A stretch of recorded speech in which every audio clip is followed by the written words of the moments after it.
Então vamos falar de Sofre algo muito. concreto, Peter. Vamos falar de Bitcoin. Calma Nada aí. mais concreto.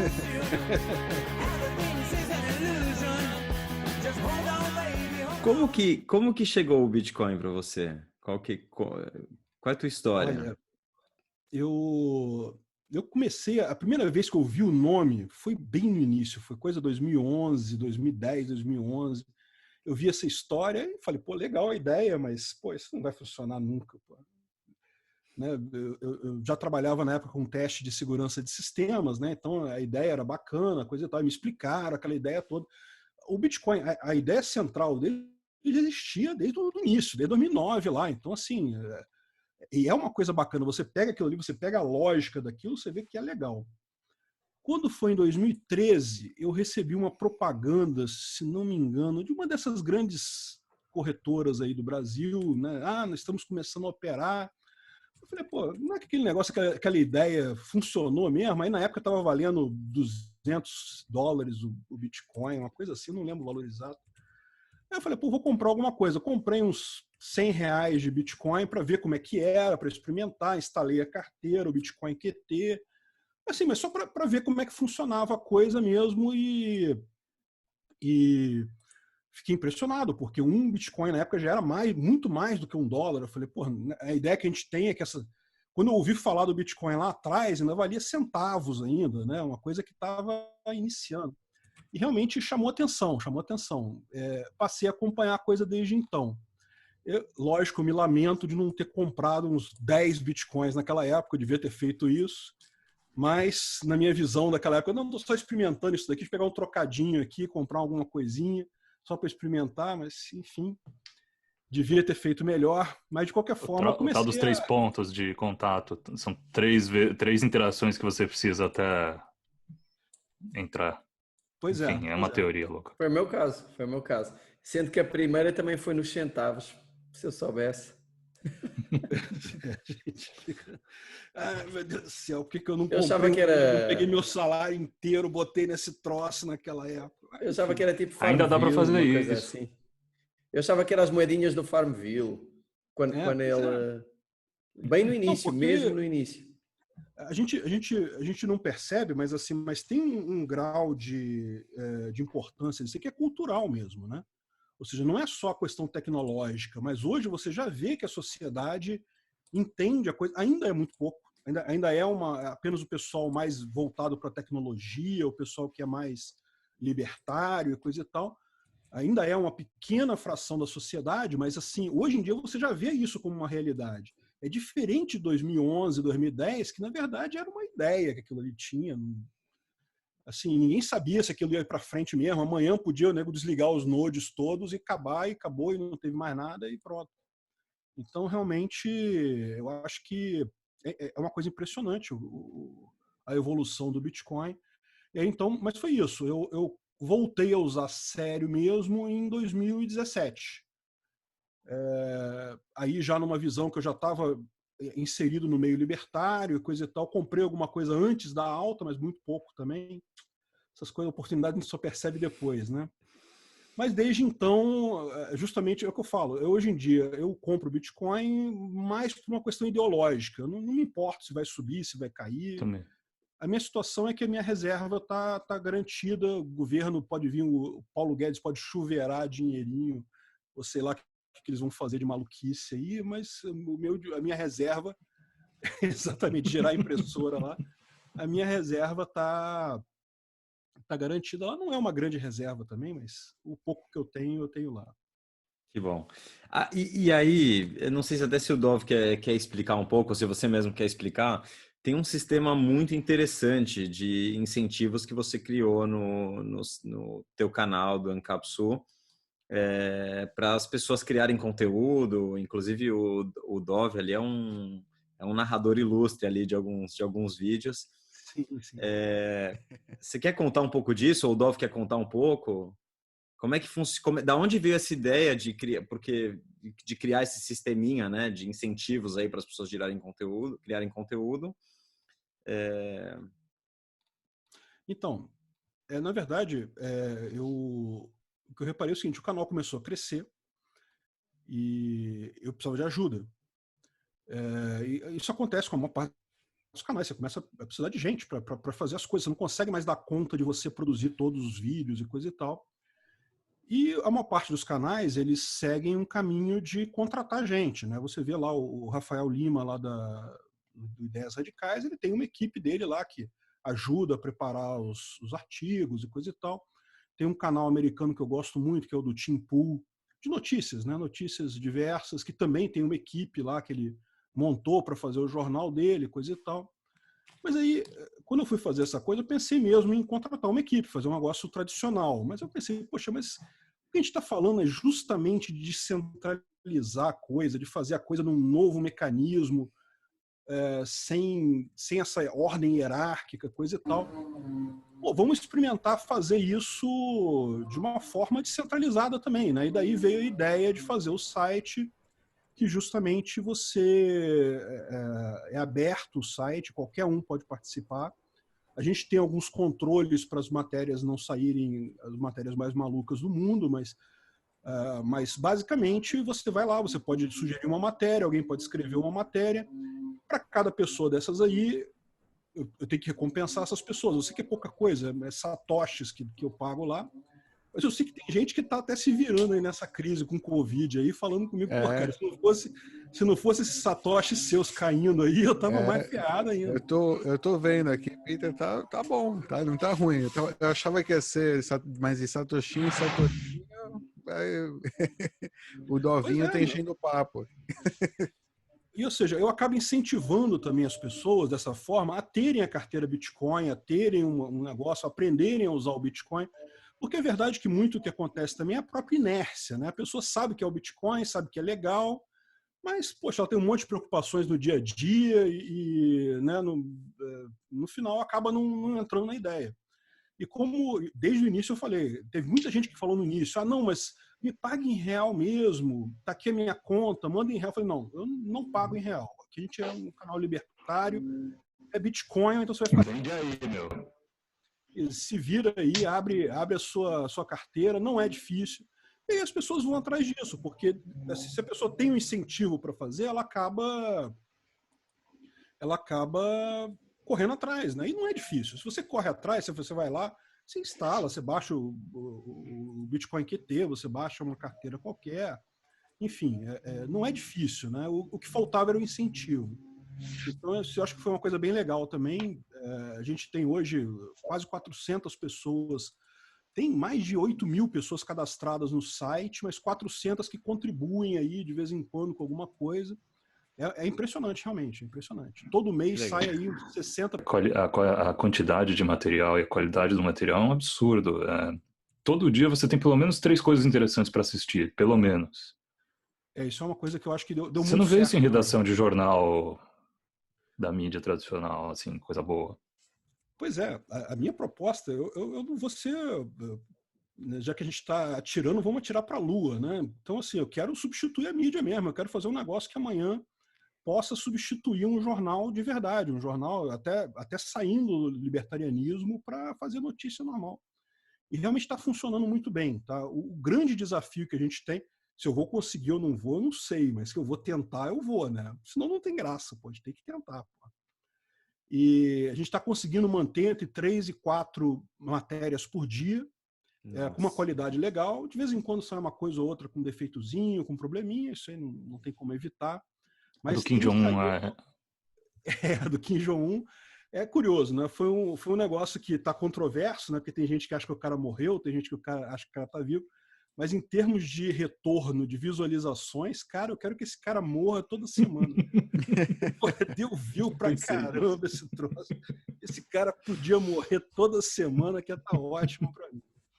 Mas, enfim. De qualquer forma, a gente está caminhando. E o grande desafio nosso agora o que eu tracei é fazer em inglês e espanhol. Que eu acho que é o caminho de maior rendimento para essa coisa, porque uma coisa que a gente percebe é que canais em português, você tem uma audiência que é Brasil, Portugal, alguns países da África, alguns países aí, o pessoal que está em diáspora aí pelo mundo, mas é muito pouco. ao passo que se você faz uma matéria em inglês, você alcança literalmente o mundo todo, porque mesmo quem não fala inglês como língua, como primeira língua, entende inglês hoje em dia como segunda língua. Então, eu estava fazendo essa comparação, a gente começa a estudar esse troço de canais no YouTube, coisa e tal, e se você vê um rendimento de um canal do tamanho do meu canal em inglês, é 5 vezes mais do que o que eu ganho. Porque, né, eles têm uma audiência muito maior no mundo, e aí você começa a entrar também a questão do valor do CPM, que é quanto que paga, quanto que o anunciante está disposto a pagar. Aqui, de novo, a gente está restrito a anunciantes Brasil, Portugal e mais alguns países, e fica nisso, acaba sendo um mercado pequeno. O valor que eles pagam, o CPM, é custo por 1000 cliques, ou seja, 1000 vezes que a pessoa viu a propaganda dela até o final, você recebe alguma coisa ali. Quando você vai para inglês, isso muda absurdamente, você ganha um mercado enorme. Então, esse aí é o caminho que a gente está trabalhando. O negócio é manter a qualidade, o tema, né? De alguma forma que você consiga coordenar esse trabalho todo internacional. Exatamente. Não vai ser fácil isso, hein, Peter? Não, fácil não é não. Mas se fosse fácil, não tinha graça. Pô. Não, mas assim, é sensacional. Não existe em nenhum lugar do mundo, mesmo a comunidade Bitcoin, gringa, tal, não existe nenhum site que utiliza esse modelo aí de incentivo com Satoshi para o pessoal estar criando conteúdo. Então, porra, eu vejo aí que tem um potencial enorme. Os libertários que querem juntar uns satoshinhos, têm ideias para difundir, estão loucos para ter um espaço para isso, pô, vão comprar essa ideia muito, ou seja, vai ser difícil, é um processo, tá? Mas eu acho que tem tudo para dar certo. É um ótimo modelo. A gente ainda tem um monte de coisa para melhorar, tá? Eu, por exemplo, eu vejo que ainda tem muita matéria que se perde, porque às vezes o processo todo de o cara escreve, aí depois tem uma revisão, tem a narração, tem a produção. Só que nesse meio tempo, se demorar muito isso, às vezes a notícia fica antiga, uma notícia aí não dá para falar mais, ou seja, eu hoje mesmo joguei fora uma matéria ótima sobre a saída do ministro da Saúde, do Teixe. O Teixe já saiu, já tem uma semana. Essa matéria agora já ficou velha, não tem mais o que falar. Então a gente ainda tem coisas para melhorar nesse processo aí, mas está caminhando bacana. Legal. Parabéns, Peter. Obrigado. Deixa eu te perguntar uma coisa. Escutei em um vídeo ou alguns vídeos você falando de criptomoedas em geral. Então, minha dúvida é se você vê o Bitcoin como o único caminho aí possível ou se você acredita que tem outras criptomoedas aí que são interessantes. Não ficou claro. Assim, é uma pergunta genuína, tá, Peter? Não é uma pergunta provocadora, embora possa parecer. Porque nós somos aqui maximalistas, né? Como chamam a gente. Austríacos do Bitcoin, né? Olha só, isso é uma coisa que ninguém sabe a resposta, né? Assim, como eu falei, pode ser que surja uma moeda muito melhor que o Bitcoin, que vá substituir o Bitcoin, com muitas vantagens. Mas a verdade é que eu vejo assim, muito pouco, a maior parte das moedas tem muito pouca diferença em relação ao Bitcoin para justificar um novo mercado, né? E, sinceramente, eu hoje acredito mais que o que vai acontecer é uma consolidação do Bitcoin com uma segunda camada atendendo às necessidades diversas. Então, assim, claramente o Bitcoin não dá para fazer transação instantânea porque ele leva 10 minutos para confirmar uma transação, mas justamente por isso você tem a Lightning Network que faz esse processo mais rapidamente. Anonimato é a mesma coisa, o Bitcoin fica tudo registrado, isso para determinadas coisas, até para o meio libertário, é uma coisa ruim. Mas, da mesma forma, existem já projetos de você ter... A própria Lightning acho que já dá algum grau de privacidade em cima disso daí, e sempre dá para evoluir em cima disso. Então, eu sinceramente eu não sei, porque eu vejo, por exemplo, há um tempo atrás eu era muito fã da Monero também pela questão da privacidade, pela questão dela ser uma moeda totalmente anônima. Mas no momento que você percebe que dá para configurar, para você usar uma camada em cima do Bitcoin e manter o mesmo grau de anonimato, você começa a pensar realmente que, poxa, o caminho pode ser esse, vai ser o Bitcoin mesmo, o primeiro que chegou no mercado tem uma clara vantagem, é um monopólio de qualidade, ou seja, é um monopólio que porque as pessoas estão usando, é uma coisa de É o qualidade. Google. Cabe É aí o Google da ele tá vida. falando. Exato. Pode ser que no futuro surja uma outra moeda? Pode, isso aí não tem como a gente saber. Mas, em princípio, me parece Cada que 10 o caminho minutos é mais surge uma. esse. Pois é. Isso aí pode ser que... Não, mas eu digo, surgir uma que seja melhor do que o Bitcoin, que seja uma coisa tão fantasticamente melhor que realmente justifique a gente abandonar isso daí. O que pode acontecer de disruptivo nesse ponto aí? Eu vejo que, certamente, computação quântica pode ser que um dia impacte de alguma forma que precise realmente uma outra moeda. Eu acredito que não, tá? Porque pelo que eu conheço de criptografia, não vai ser um impacto tão grande quanto muita gente está imaginando. E, em tese, se você impactar a chave privada, a chave pública, você não vai estar quebrando só o Bitcoin, você vai estar quebrando todos os bancos do mundo, porque você automaticamente quebrou a criptografia de todo mundo. Então, eu não creio que seja esse impacto todo, mas, enfim, pode ser. Não e não é sabe. vantajoso. E se alguém quebrar isso de forma sorrateira, né? Porque a gente está falando que isso geralmente vai chegar, a gente vai estar sabendo, né? Não vai ser do nada. Mas se alguém Vai chegar conseguir, aberto. digamos, de forma sorrateira fazer isso, não vai usar para explorar uma rede pública. Vai primeiro explorar a comunicação privada entre governo, vai ser uma arma militar, não vai ser um... Vai ser uma arma militar. Exatamente. não vai ser o Bitcoin vai ser a última coisa, porque quando tipo, você usar para explorar o Bitcoin, você está falando para o mundo que SHA-256 não é mais seguro. Ou seja, não Satoshi é... pensou nisso.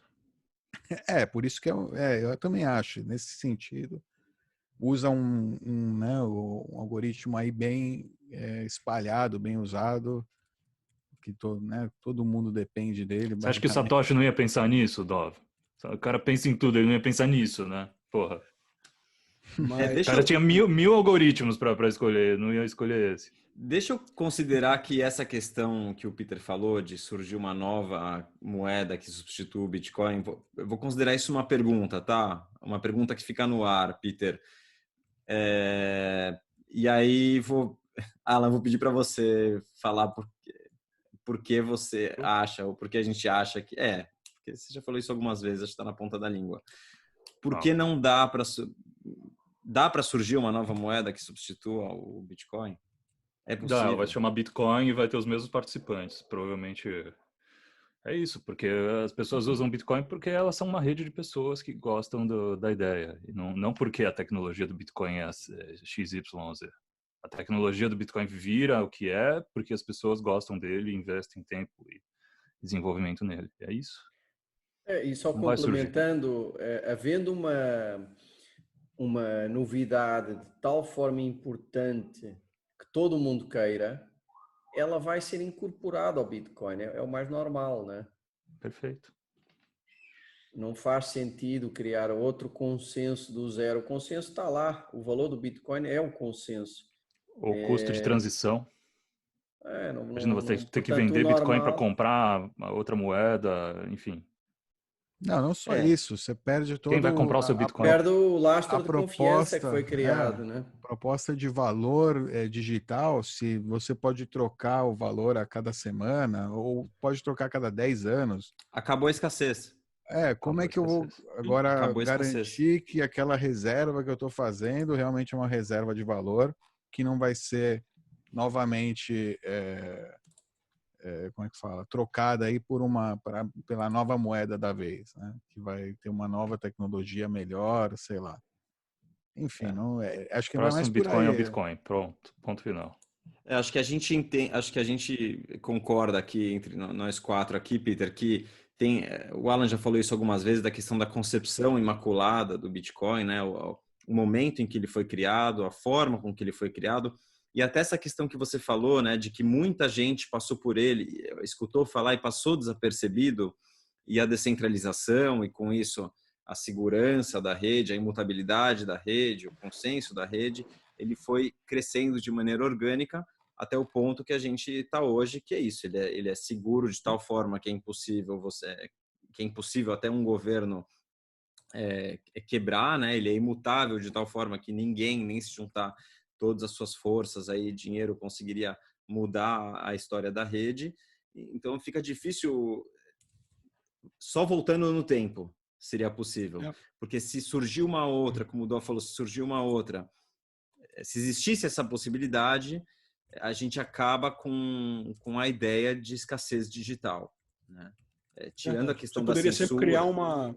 Você poderia criar uma nova moeda que aí você vai acrescentar mais aquilo, então não tem escassez no final. E para pensar ainda no pior, né? Não é alguém criar um governo, uma NSA de fato, mandar ir para o gado, né, a nova moeda digital com propriedades muito melhores que o Bitcoin, que não é nada descentralizada, mas que no marketing deles é super descentralizada, que a gente roda em cada escritório público aqui do país. Tipo, então, é descentralizado, tá em vários escritórios públicos por aí, mas, né, tudo controlado por uma mesma entidade. Enfim, a gente corre o risco de, quando a gente abre aí o leque, de acabar abrindo também a possibilidade de um ataque nesse sentido, né? Uma moeda, ou novamente ter uma moeda estatal que se passe por um novo Bitcoin. Isso você pode ter certeza que vai ter governo. Já tem, né? Já teve a Venezuela, já fez isso, a China, tem vários projetos por aí. Eu acho que é questão de tempo até alguém aqui no Brasil, se já não fizeram, vão fazer alguma moeda daqui também. Mas isso aí não se confunde, são coisas que, desde que as pessoas entendam o conceito, né? Exatamente, as pessoas que entendem o conceito não vão cair nisso. Agora, outra coisa que pode acontecer é você ter moedas de nicho, né? Por exemplo, a Libra do Facebook é uma iniciativa que não tem nada a ver com Bitcoin, não tem nada a ver com moeda criptográfica e coisa e tal, mas ainda assim é uma coisa que pode ter a utilidade dela. Isso aí é inegável que hoje usar o WhatsApp, poxa, minha mãe usa, minhas tias usam, todo mundo usa o WhatsApp fácil, sabe usar. Você ter um meio de pagamento ali seria uma coisa fantástica. E eu acho que é até positivo, porque como eu falei sobre isso alguns vídeos atrás, mesmo que isso não seja moeda criptográfica, isso ensina o pessoal a usar. A minha tia que usa o WhatsApp lá, que vai aprender a fazer pagamento usando o WhatsApp, hoje ela é a moeda do Facebook, mas o processo de você fazer um pagamento via Bitcoin é muito parecido. Uma vez que ela já aprendeu a fazer aquilo ali, então assim, essas moedas que vão surgindo para nichos específicos, acho que sempre vai ter isso, sempre vai ter esse tipo de moeda para jogo, enfim, para usos específicos aí, né? Talvez assim como a gente tem hoje milhas, né, de passagens aéreas, dinheiro da festa junina, mas acho que a questão que você deu aí do WhatsApp, tem duas coisas que acho que ela vai aprender, Peter. Uma é fazer uma transferência de uma criptomoeda por WhatsApp, que pode ser que tenha uma aplicação que faça igual com BTC.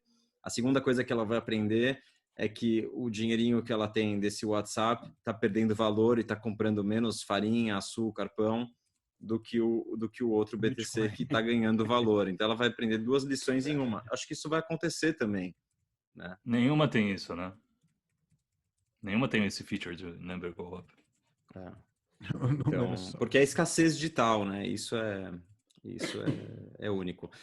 Peter, acho que para encerrar, não sei se tem mais alguma pergunta aproveitando que a gente tem aí o Becas, o Alan, o Dov, alguma coisa sobre Bitcoin que você tem curiosidade, que você não entendeu, ou que você tem dúvida, ou que você fica meio assim, com o pé atrás, que você gostaria de botar aqui na pauta para a gente conversar?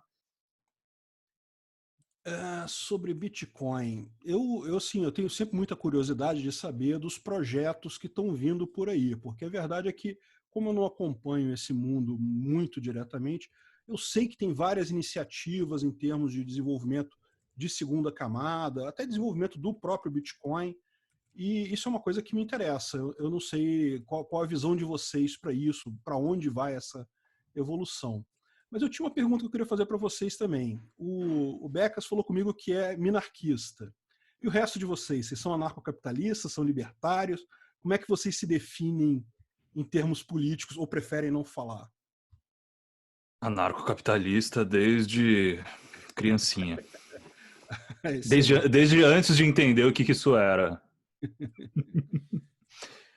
Eu acho que pelo menos foi isso que me trouxe para o Bitcoin. Foi a não conformação com o sistema ou com aprender A mim essas coisas também. inúteis que você tem que depois esquecer para se adequar à realidade. Então, anarcocapitalista, individualista. Bacana, Mas bacana. só por curiosidade, a mim também. Ou seja, o que me trouxe ao Bitcoin não foi especulação, não foi ganhar. Eu ficaria tranquilo se não houvesse nenhuma valorização. Foi soberania sobre o meu dinheiro. Um Bitcoin vale um Bitcoin. Pronto. É. Aí, No meu caso, Os Peter, outros. até falei isso recentemente que a gente participou de uma entrevista com outro canal. O caminho tem sido inverso. Eu tenho, por meio do Bitcoin, tem sido uma escola para eu aprender várias coisas, desde criptografia, teoria de jogos, economia austríaca, anarcocapitalismo. Então, eu acho que por meio do Bitcoin eu venho entendendo a importância das relações voluntárias, né? E da não necessidade ou até do abuso de se ter uma entidade, um grupo de pessoas que te obrigam a, a fazer determinadas coisas de maneira pelo uso da força, né? Então, acho que eu estou nesse caminho aí, cada dia, porque acho que como eu não estudei a fundo nenhum livro sobre anarcocapitalismo, não estudei a base, né? A história seria injusto ou seria muito imaturo da minha parte me considerar um anarcocapitalista se eu não lia o você básico. tem que Você leu o assistir o Rothbard canal. ultimamente, não Não foi? precisa ler nada, assiste o canal do Peter, pô. Sério, eu tô falando, eu muito do que hoje eu posso dizer que eu sou anarcocapitalista por causa do canal do Peter, por concordar com, ou seja, eu nunca pensei dessa forma. Para mim eu era libertário, sempre fui libertário, sempre fui muito cético, não gostava de muito governo, minarquista, sei lá, tudo isso, mas muito do que me formou aí, acho que como anarcocapitalista, eu não sei nem dizer se eu sou anarcocapitalista tanto ainda, né? Mas Sou concordo muito. Bitcoiner. Eu sou mais Bitcoiner mesmo do que Está meio anarcocapitalista. Cypherpunk. caminho, Dov. Mas concordo muito com os ideais, aí, com as ideias que são apresentadas. Pô, o Hop, você tem que ver, Hop realmente, verdade, é sensacional. Você vê as palestras do cara, as coisas que ele vai, tipo, não tem, é difícil, É como é que irrefutável. fala? Exato, é muito difícil não, Não não concordar com. concordar com tudo isso.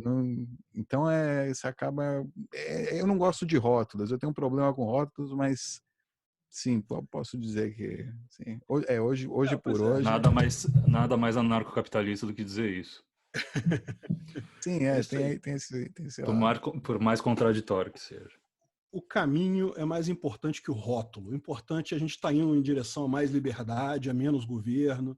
Aí, rótulo, isso aí é detalhe. Isso daí a gente vai evoluindo ao longo do tempo. Perfeito. Exato. E vamos responder a pergunta do Peter para encerrar com relação a projetos, para que caminho está indo o Bitcoin Pra ou as Lua. criptomoedas em geral para a Lua. Caminho da Lua. Não, vamos lá, Taproot. Que mais? Cara, eu vou falar Schnorr. a mesma coisa que eu falei recentemente. Eu acho que a gente ainda está na etapa, Peter, apesar da gente ter aí a segunda camada, a Lightning aí está desenvolvendo, BIPs, né, propostas de implementação no código para ter mais privacidade, como o Schnorr, Taproot. Acho que a gente está ainda numa etapa muito inicial de que o BTC vire uma reserva de valor. Acho que depois que ele virar uma reserva de valor para no mínimo uma grande parte da população, e passar a ser unidade de conta, aí sim a segunda camada e essas implementações vão ter maior relevância. Acho que por enquanto ainda é muito cedo, então no curto prazo é quase que irrelevante. Não é irrelevante porque as coisas andam em paralelo, né? Você não precisa bom, primeiro vamos fazer reserva de valor, unidade de conta, e depois a gente começa a trabalhar na segunda camada. Não, as coisas, justamente por ser voluntário e cada um pode escolher o seu caminho, as coisas vão andando em paralelo, e isso é bom e faz parte do jogo de incentivos do Bitcoin. Mas acho Por que... nós, o Bitcoin ficava parado, né? Inclusive, o desenvolvimento É, poderia parado até a não, hiperbitcoinização, e aí você vai precisar de ferramentas para que todo mundo possa transacionar e que tenha, não precisar do espaço do bloco, entendeu? Aí você vai precisar de um second layer. Aí você não vai querer esperar 4, 5 anos para desenvolver second layer. Então já vai estar pronto, né? A Lightning. Eu acho que é por aí. melhorias no protocolo tem que ser lentas, é um pessoal bem especializado aí que está fazendo mudanças, né? Eu não consigo entender as mudanças que eles fazem lá, não tenho ideia ou seja, são mudanças que às vezes dão uma melhoria um pouco na quantidade, sei lá, de bytes, um pouquinho, uns 2, 3 bytes menos por transação, tá ligado? É coisa assim que não é muito empolgante, né, digamos. O que me empolga, assim, o que ultimamente eu tenho gostado bastante de acompanhar, são as coisas que estão sendo construídas por cima do Bitcoin. Ou seja, usando o Bitcoin como essa camada aí de dinheiro, esse base layer, claro, a Lightning também, mas outro projeto é o BTC Pay Server, que é o tipo que é o que a gente está rodando aí, o Bitcoiners Pay, por exemplo, que é a ideia de você poder você também, ou seja, o Visão Libertária poderia ter um BTC Pay Server no mesmo servidor lá, rodando um processador de pagamentos, enfim, todo site pode potencialmente ter o seu, né, o seu próprio processador de pagamentos,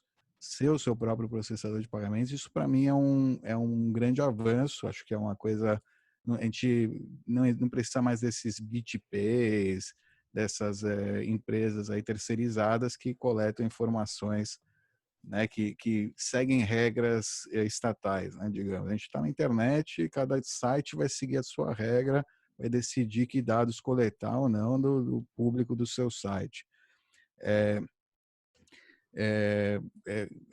Tem várias implementações aí de nodes, fácil de rodar no Raspberry Pi, que hoje em dia você pode ter o seu próprio node em casa, 24/7 num Raspberry Pi ali rodando, Raspblitz, MyNode, tem o Dojo da Samurai, que ainda te dá quase, você cria um Monero por cima do Bitcoin, né? Você pode começar a mixar suas moedas, por exemplo, tudo que vem lá do Visão Libertária vai para o Dojo direto, acaba sendo mixado, por exemplo, um exemplo, entradas aí de Bitcoin.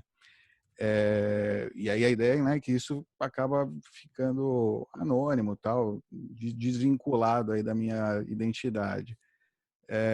Essas coisas acho que me empolgam mais, coisas por cima do Bitcoin que não tem nada a ver com o protocolo em si, mas vem as coisas que as pessoas estão construindo para a gente melhorar aí a forma como a gente interage com a rede. Então, para mim é mais ou menos, acho que é isso. Essas são as coisas que agora a gente está observando. E também no canal, né, tem aí quem está acompanhando, tá vendo aí que, né, o que é o que a gente está acompanhando.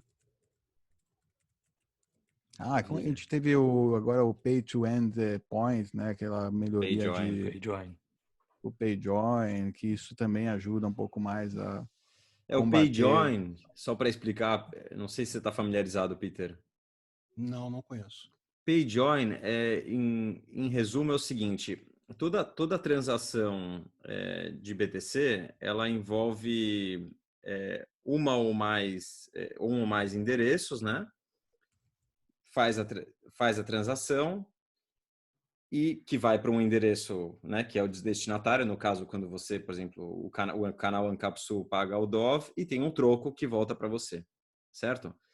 Até hoje, por heurística, né, esses endereços que fizeram parte, que compõem a transação do valor que você pagou para quem colaborou com o site, em tese, né, são todos seus. Você é o dono daquelas chaves privadas daqueles endereços. O que acontece com o PayJoin é que todas as transações passam a ser suspeitas ou podem ter a possibilidade de que eu estou colaborando com você e de que daquelas 2 ou mais UTXOs que fazem parte daquela transação, todas não são suas. Uma é sua, uma é minha, uma é do Alan, e a gente está colaborando numa transação para fazer pagamentos justamente para eu ter mais anonimidade, você ter mais anonimidade, o Alan ter mais anonimidade. Porque quem estiver analisando a chain pública não tem mais como presumir, né, essa palavra, que todas aquelas transações são suas, todas aquelas UTXOs. Todos aqueles inputs, aquelas entradas. Todos os inputs são seus. Plausible deniability. Fica claro? Eu achei eu estava pensando numa outra coisa aqui, num problema jurídico que dá para resolver com isso daí, que é ótimo. Tipo? Eu não sei se vale a pena, tá? Porque isso é um truquezinho jurídico, não sei se cabe aqui no canal, mas sabe que você tem um problema aqui no Brasil, que é a questão da herança ou doação, que tem um imposto muito alto, né? Então, uma solução que as pessoas fazem para isso, o imposto de venda é mais barato. Então, em tese, se você puder vender o seu... É outra coisa totalmente, mas resolve com isso daí. Se você puder vender o seu imóvel para o seu filho, seria legal. Seria uma forma de você escapar desse imposto mais caro, porque você vai pagar só o imposto de comercial e não vai pagar o imposto de doação. Qual que é o problema disso? Que esse tipo de coisa vai cair em má fé, porque o seu filho não tem dinheiro para comprar o seu apartamento, você tem que provar que o dinheiro dele é dele, né? E com esse tipo de anonimização, você consegue dizer que o seu filho tem uma poupança em bitcoins desde 2009, porque não tem como rastrear, né, de onde é que veio aquele bitcoin. Então, em tese, você compra o seu próprio apartamento através do seu filho e faz essa transação toda com menos dinheiro. Eles não têm como rastrear esse bitcoin para saber que o bitcoin partiu de você mesmo, né? Essa é só uma ideia que eu estava pensando aqui, porque realmente isso resolve um problema prático de muita gente. Tem que preparar com o tempo. Tem que, o ideal é já ir preparando, anonimizar. Se fez KYC, né? Se comprou uma corretora, já faz esquema, já começa. Não pode ter corretora envolvida. Tem que ser tudo Bitcoin. Mas é curioso isso daí. Legal. Peter, não quero mais abusar do seu tempo. Obrigado pela participação. Foi muito bom. Isso aqui vai render uma série, não vai render um vídeo, vai render uma série. Encapsula nos bitcoinheiros. A gente vai ordenhar o máximo que der essa vaca. Gente, me avisa quando vocês forem lançar o vídeo que eu vou anunciar lá no canal também para levar a gente para ir. E obrigado, verdade. Já agradecemos, mas vou agradecer de novo. A menção que você fez ao nosso canal, no Encapsul, deu um belo empurrão aí no número de inscritos aí no nosso canal. Obrigado por isso também. Sempre que aparece lá, o pessoal vem. E é um pessoal bom, um pessoal que está querendo realmente oculto. Se esconder. Não, é o nosso público, que a gente apresenta lá coisas que é mais prática mesmo, como você não cair na malha fina, né? Digamos, na prática, né? Pois é, como eu estava falando, porque assim, se eu tivesse que fazer um vídeo explicando tudo sobre Bitcoin, para mim é fora do meu caminho, né? Eu acho excelente essa sinergia, poxa, isso aí é ótimo. Sim, se complementam. Exatamente. Obrigado, Peter. Bom, gente, eu agradeço também aí pela oportunidade, foi ótimo aqui o papo, gostei muito mesmo, que bom. Estou à disposição aí, sempre que quiserem bater um papo, a gente bate. Com certeza será convidado novamente para o programa. Grande abraço, Peter. Valeu. Cuida. Tchau, valeu, pessoal.